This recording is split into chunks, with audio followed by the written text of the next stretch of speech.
¿Qué tal amigos? Bienvenidos a Construyendo Leyes, un espacio que nos permite conocer de cerca el trabajo de todas las comisiones de la Asamblea Nacional. Soy Lorena Espinosa y en los próximos 30 minutos revisamos lo más destacado de esta semana. Esta semana, comisión tripartita que investiga a la legisladora Ana Galarza escuchó a los denunciantes. Comisión de Gobiernos Autónomos designó nuevas autoridades.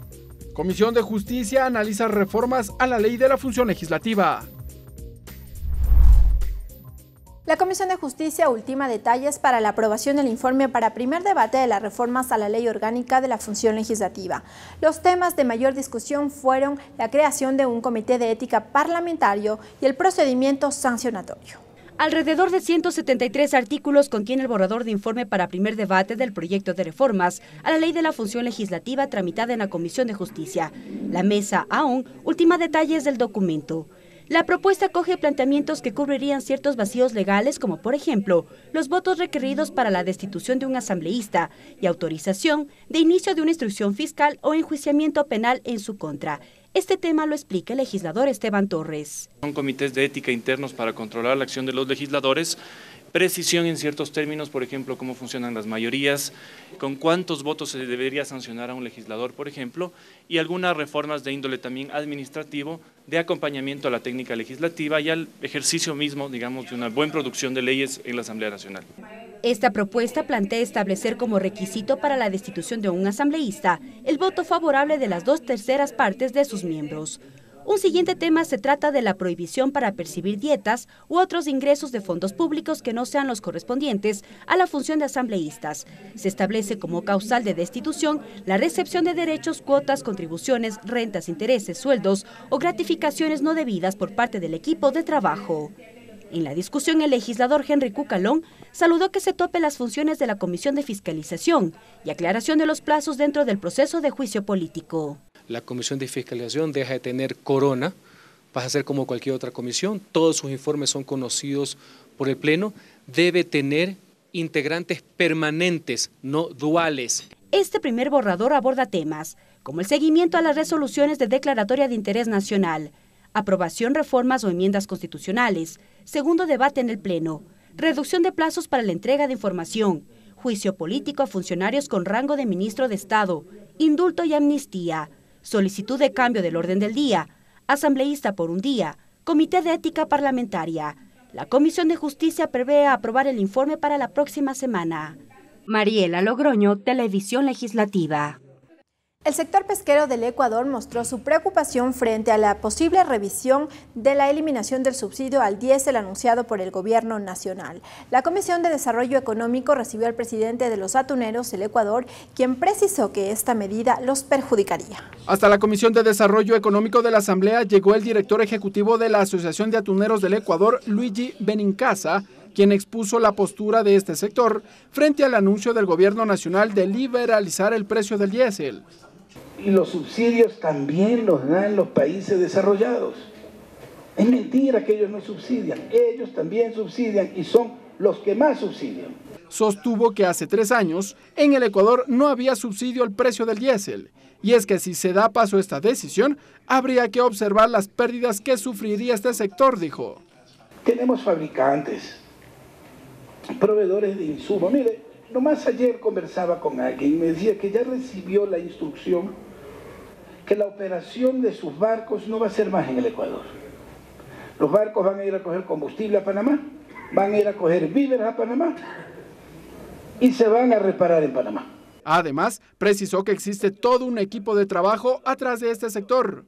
Hoy tenemos todos los técnicos aquí en el Ecuador y ecuatorianos.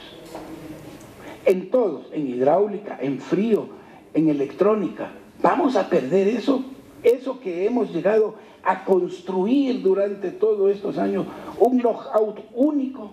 Los comisionados resolvieron llamar al ministro de Finanzas, Richard Martínez, y al ministro de Hidrocarburos, Carlos Pérez García, para escuchar la decisión gubernamental. Ricardo Bravo, Televisión Legislativa.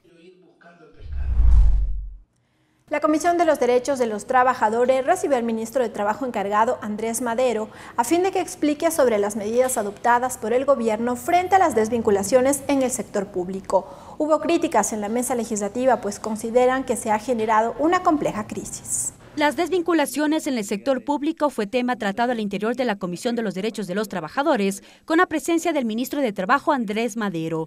Según indicó, hasta el 17 de enero todas las instituciones públicas deberán informar sobre los contratos laborales que se extenderán. Yo tendré conocimiento a partir de que finalice el mes de enero, porque es cuando el Ministerio de Finanzas me entrega a mí el distributivo de cada institución y yo podría hacer un comparativo.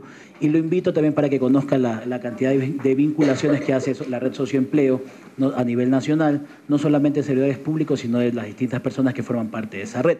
Para este tema, la Comisión de Trabajadores contó con la presencia de exempleadores que fueron desvinculados de varias instituciones públicas. Karina Galvez, que laboraba en el Ministerio de Justicia, precisó que fue notificada sin aviso.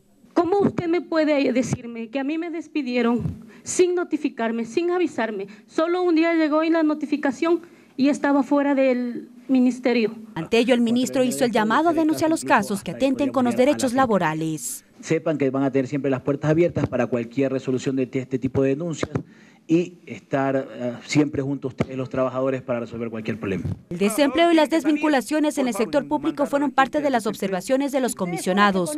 Hubo críticas a las medidas adoptadas por el gobierno. Tienen que salir, pero si estos 20 trabajadores tienen que salir, por favor, primero les vamos a avisar con anticipación. Les digo, sinceramente, no creo tampoco en mandar a la gente al desempleo, porque eso nos viene también con otros problemas económicos. El tema de los concursos, ¿no? Porque si ustedes son los que conocen y las unidades de talento humano a lo mejor tienen falencia, pues entonces que ustedes puedan darnos estabilidad laboral a todos. De otro lado, intervino el consejero de la presidencia, Santiago Cuesta. Él defendió el plan de gobierno en materia laboral. Dijo que 150.000 personas actualmente están por contrato y más de 70.000 con nombramientos. Por ello se tomó la decisión de llamar a concursos para nombramientos permanentes. La decisión que se implementó en el gobierno es que de conformidad con la ley deben ser llamados a un concurso de merecimientos. En la comisión también la autoridad del Ministerio de Trabajo habló sobre el incremento de $8 al salario básico unificado.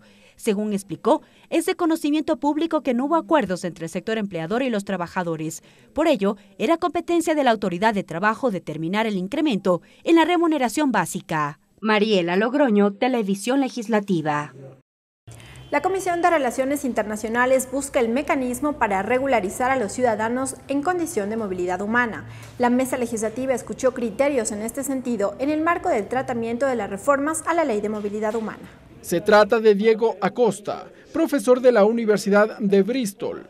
Él acudió a la Comisión de Relaciones Internacionales de la Asamblea y expuso sus observaciones al proyecto de reformas a la Ley de Movilidad Humana. La necesidad de tener mecanismos permanentes de regularización migratoria para inmigrantes que se encuentren en situación irregular. Vio necesario que en Ecuador se habiliten mecanismos de legalización a las personas que se encuentren en condición de movilidad humana, que le permiten a la persona poder ejercer sus derechos, pero también al Estado tener un conocimiento de quién reside en cada ciudad o en los límites del propio país, ¿no? La asambleísta Ana Belén Marín explicó que la propuesta está en revisión en la comisión, sobre todo cuando en Ecuador se observaron fenómenos migratorios como el de Venezuela. Eso tarda, eso tiene costos, eso inclusive cuando tarda mucho tiempo lo que ocurre es que hay sanciones y esto finalmente la persona que está en ese procedimiento es el más afectado. Por otro lado, la mesa legislativa avanzó en la revisión del proyecto de Código de Seguridad de iniciativa del Ejecutivo. Actualmente en vigencia se encuentra la Ley de Seguridad Pública y del Estado. ¿Qué hizo la comisión? Fue generar un nuevo informe para generar una nueva ley denominada una Ley Integral de Seguridad. Según el cronograma de la comisión, hasta mayo del 2019 se espera aprobar el informe para segundo debate del proyecto de Código de Seguridad. Ricardo Bravo, Televisión Legislativa.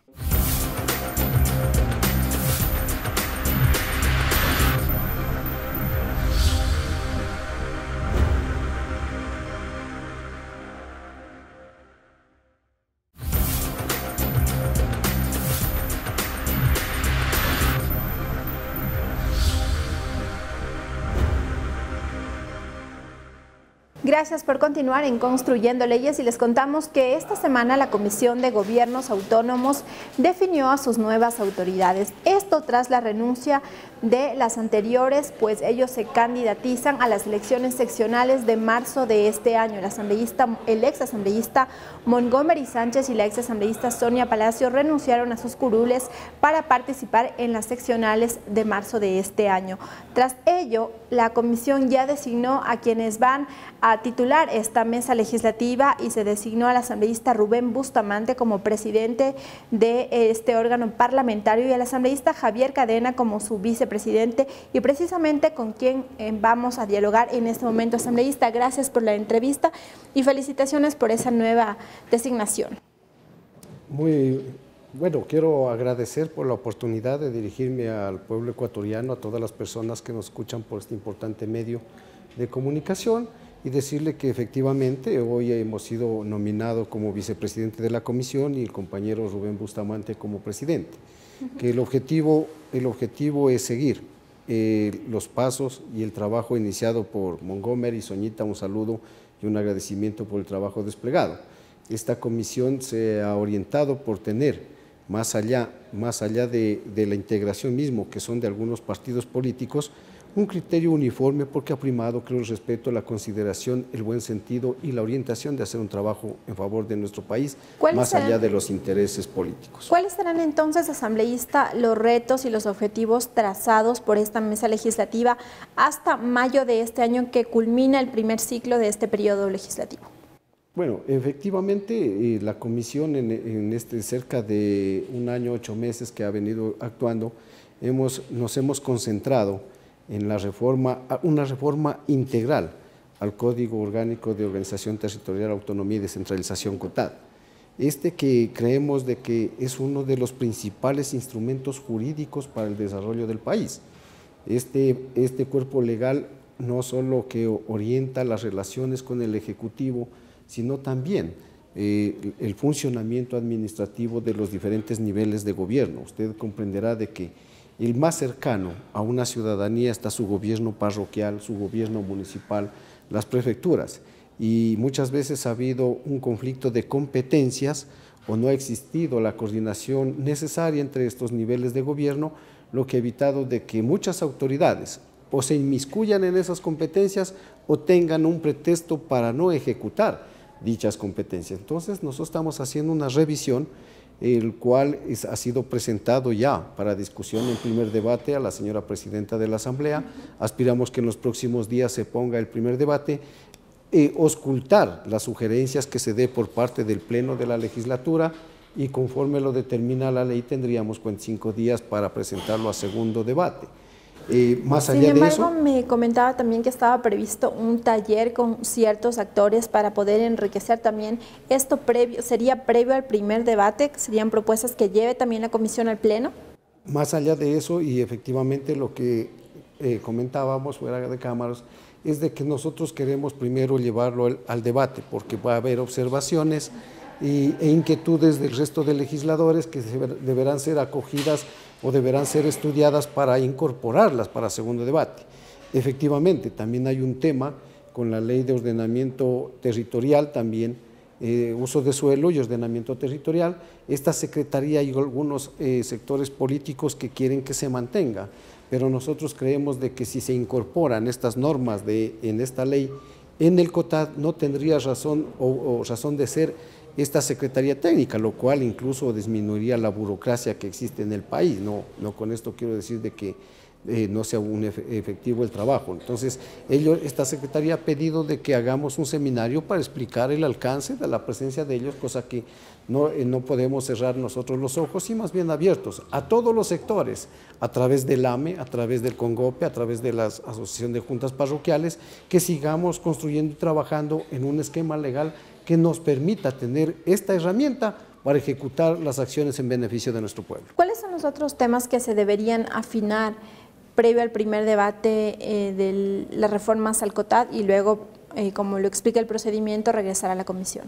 Bueno, hay algunos temas que todavía se debe de establecer y afinar, como usted lo manifiesta, porque el establecimiento y la definición clara de las competencias en los diferentes niveles de gobierno. Por ejemplo, hay el funcionamiento administrativo de estos entes de los niveles de gobierno, por ejemplo, del legislativo en los consejos municipales. Existe en la distribución el uso de suelo, en las franjas mínimas que hay. Lo de las competencias de tránsito que tienen los municipios, que dicho sea de paso, también estamos en la Comisión de Tránsito y que en esta reforma se debe de regular, porque ha habido municipios que han hecho rajatabla de esta competencia y muchas veces se han hecho más bien, y perdón la expresión, abusivos ante la ciudadanía. Tenemos que definir, lastimosamente hay algunos temas que conllevan la reforma constitucional y que se ha planteado aquí en el tema, por ejemplo, de que los consejeros vuelvan a ser electos por votación popular, que no sean los alcaldes ni los representantes de las juntas parroquiales, sino que sean electos por votación popular, pero de los sectores rurales, para dar fuerza, porque la prefectura se ha encargado muchas veces de exponer y ejecutar obras en el sector urbano y ha devastado el sector rural. Yo creo que eso es a nivel del país, que hay esas quejas y se necesita, pero eso se lo puede hacer a través de una reforma constitucional. Bien, asambleísta, otro de los temas que seguramente estará en la comisión ya lo más pronto es el veto que envió el Ejecutivo, el veto parcial y la objeción parcial por inconstitucionalidad al código, a las reformas al Código de la Democracia para crear los polos de desarrollo en las provincias que fueron afectadas por el terremoto. Al Código de la Producción. De la producción. Sí, efectivamente, el jueves pasado ha llegado el veto por parte del señor presidente.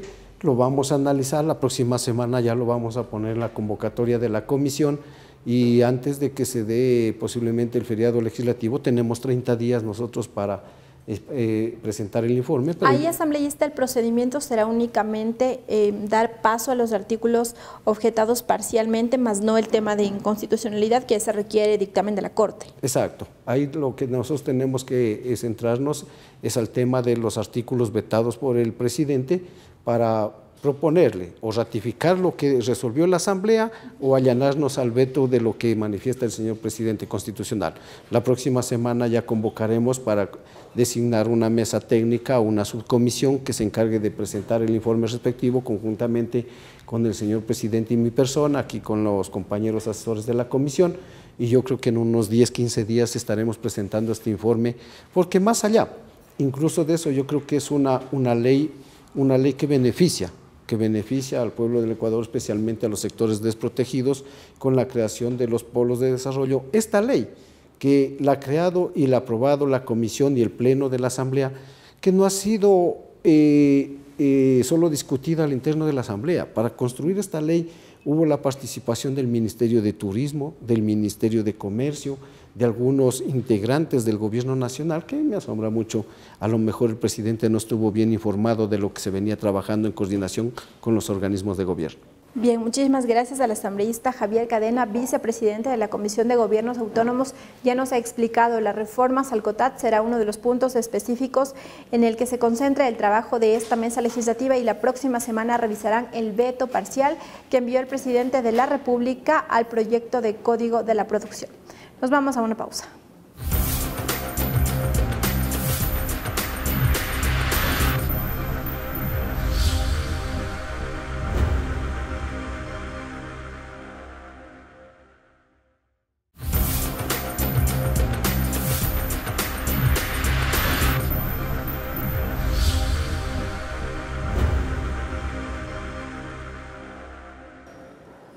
Seguimos con más de Construyendo Leyes y ahora revisamos el trabajo de las comisiones ocasionales. La comisión tripartita que investiga la denuncia en contra de la asambleísta Ana Galarza inició su ciclo de comparecencias. Los denunciantes defendieron sus acusaciones frente a la mesa. El informe deberá estar listo hasta el 25 de enero. El primero en comparecer ante la comisión multipartidista fue la asambleísta Ronnie Aliaga, denunciante. En su exposición reveló 8 pruebas que, de comprobarse según Aliaga, la legisladora Galarza incurriría en los delitos de concusión, uso doloso de documentos falsos y tráfico de influencias, causales de destitución. Si en esto que estamos envueltos hoy en día daña la imagen institucional de la Asamblea Nacional, pues debería dar un paso al costado. El legislador solicitó además pericias en identidad humana y grafología, pues señaló que existen documentos firmados por una asesora que nunca asistió a la asamblea, pero que constaba en el registro. A esto se sumó el pedido de los videos, audios y registros de la tarjeta magnética, a nombre de Carmen Alvarado. Pericias a la Fiscalía General del Estado para determinar la falsificación de documentos, las firmas dolosas. Esta solicitud no fue acogida por la comisión, pues según el presidente Raúl Tello, son competencias de los organismos judiciales solicitar pericias técnicas. Nosotros no tenemos ni la capacidad técnica, ni la capacidad legal, ni la capacidad económica para poder realizar ese tipo de determinaciones. Luego fue el turno de Lenin Rodríguez, ex asesor de Galarza. Con unas hojas en mano dijo tener un nuevo elemento que sumaría la denuncia en contra de la legisladora.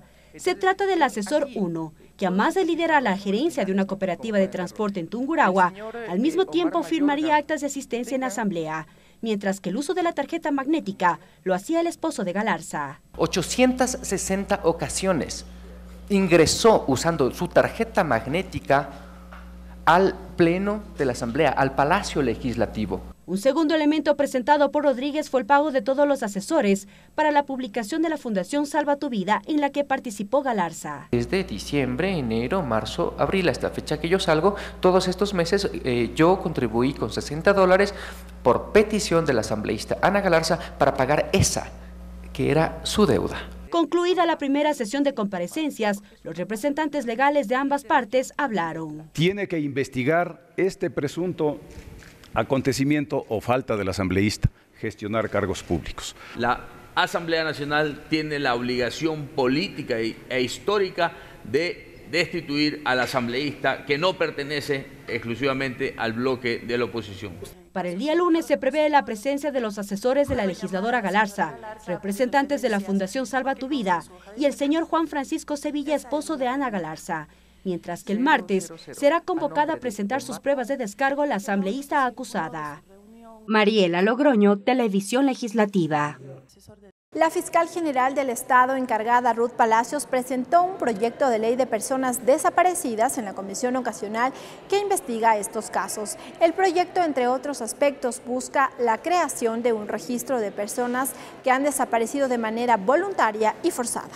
Su intervención empezó con la aclaración de que este proyecto es de iniciativa del exfiscal Paul Pérez Reina. Sin embargo, bajo el cargo de Palacios, se ha modificado y es presentado a la comisión por la relevancia del mismo. Vamos a hacer una exposición de los aspectos más importantes que contiene esta normativa que está propuesta y luego haremos algunas apreciaciones que nosotros tenemos en relación al documento que estamos presentando. Quien explicó los puntos relevantes de la iniciativa fue el asesor jurídico de Fiscalía, Cristian Lombeida, quien dijo que no es posible crear una normativa sin un ente que regule y recoja un registro único de personas desaparecidas. Puesto que para la generación de una política pública o para la generación, en este caso, de una política criminal preventiva, es necesario contar con estadísticas reales. Al momento las estadísticas son consensuadas entre el Ministerio del Interior y la Fiscalía. El objetivo de este proyecto de ley es exponer términos para conocer la diferencia entre desaparición forzada, voluntaria, involuntaria, entre otras, además de darle un estatus a la víctima para que se resuelva cada caso de manera particular. Es que es establecer las actuaciones de las instituciones estatales vinculadas a la protección de los derechos de las personas desaparecidas, ausentes, extraviadas y de sus familiares, y garantizar una respuesta integral y efectiva.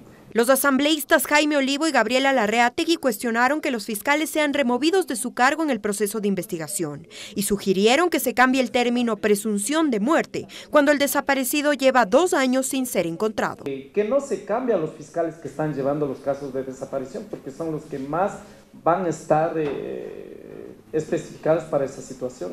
Estatus intermedio de una persona desaparecida, pero que a la vez tenga efectos jurídicos sobre temas como propiedad, como herencias, etcétera, etcétera. Posterior a la presentación de este proyecto de ley, se llegó a la conclusión de que la comisión ocasional resolverá si es pertinente crear un proyecto de ley o reformar algunos artículos del COIP.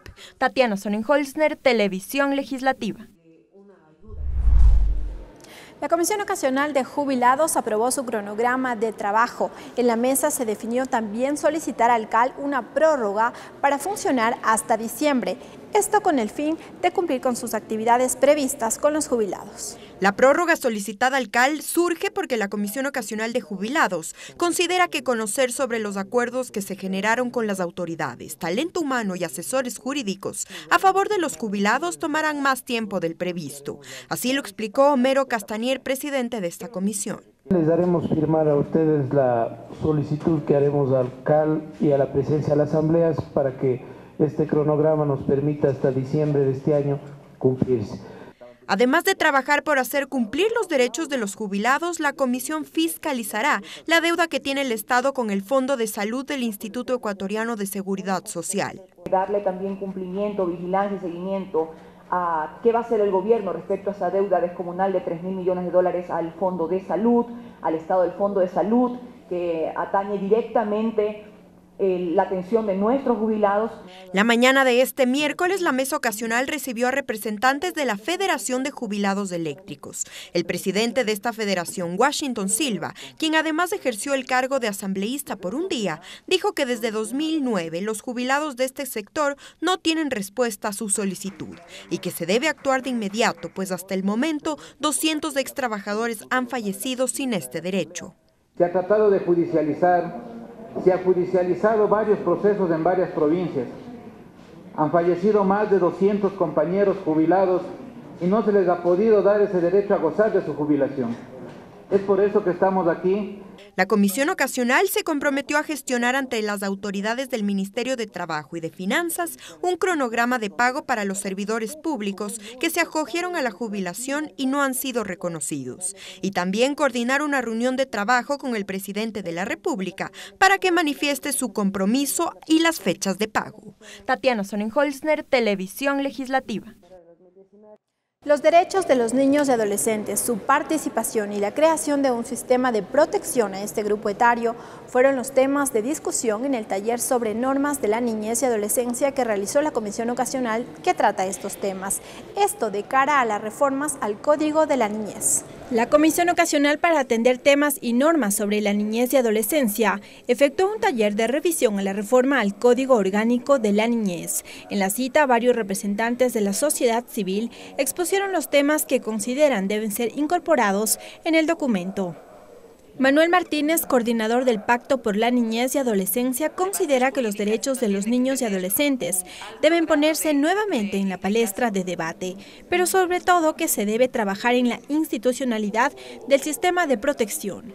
Que está en la Constitución y que ha sido desmantelado, debilitado en los últimos años. Entonces, construir eso, porque en el fondo eso es lo que importa. Usted puede declarar derechos, principios y montones de cosas más, si al mismo tiempo no crea una institucionalidad que responda a eso. De su parte, Jorge León, del colectivo Compromiso por la Niñez y Adolescencia, dice que se debe levantar la voz de los niños y permitir que sean ellos los que participen en la construcción de políticas públicas, leyes y todos los beneficios a su favor. Y sin que ellos no opinen, no va a corresponder este marco legal, por ejemplo, con respecto al Código de la Niñez, a sus necesidades, sus opiniones. Asimismo, la presidenta de la mesa legislativa, la asambleísta Encarnación Ducci, dijo que es fundamental incorporar en las reformas temáticas que respondan a las problemáticas actuales. Sabemos que nos falta trabajar muchísimo el tema de la implementación de políticas públicas y también dar la respuesta a la sociedad ecuatoriana de cómo el Estado, la sociedad y la familia tiene que trabajar para evitar o para disminuir la violencia sexual. Los temas recopilados en el taller serán analizados en la comisión de cara a las reformas al Código de la Niñez. Lorena Espinosa, Televisión Legislativa. Bien, así concluimos esta emisión, amigos, pero recuerden que ustedes pueden seguir de cerca el trabajo de todas las comisiones a través de sus cuentas de Twitter. Hasta la próxima.